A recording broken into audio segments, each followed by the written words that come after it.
Mesdames et messieurs, je suis Asma Rifadi et je vous présente les nouvelles les plus importantes de ce jour. Le conseiller Aguila Saleh, président de la Chambre des représentants, a discuté avec une délégation d'anciens de la municipalité de Kofra des conditions de sécurité et de services dans la région et des besoins les plus importants de la municipalité en présence du ministre Éducation et président du conseil directeur de la municipalité de Kofra, où la délégation a présenté au chancelier les besoins les plus importants de la municipalité. Lors de sa rencontre avec la délégation, il a souligné l'importance de la ville de Kofra et de son emplacement géographique distinct, soulignant qu'il s'agissait d'une soupape de sécurité pour l'État. Le conseiller Aguila Saleh, président de la Chambre des représentants, a rencontré une délégation de fonctionnaires et d'employés.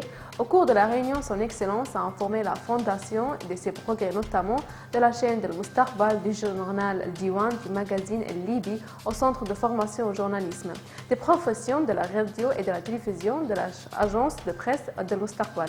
Soulignant son soutien à l'institution et ses organes, en particulier la chaîne Libye Mustaqbal, pour la mise en œuvre d'une décision prise par la Chambre des représentants en particulier.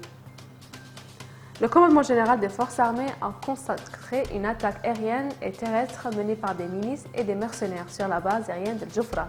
Le porte-parole du commandement général Ahmed El-Mosnari a révélé que l'attaque était planifiée en Turquie et financée par Qatar.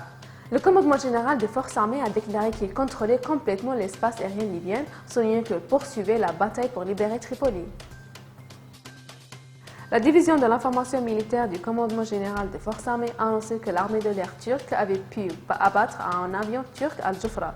La division d'information militaire a déclaré que le drone turc avait décollé de la base aérienne de Misrata et tenté de prendre pour cible la base de Jufra. La division a ajouté que l'armée de l'air avait également pris pour cible un convoi de 19 véhicules armés dans la ville de Sirte et qu'ils se mobilisaient pour mener des opérations d'agression visant les forces armées. Mesdames et messieurs, merci pour votre attention et au revoir.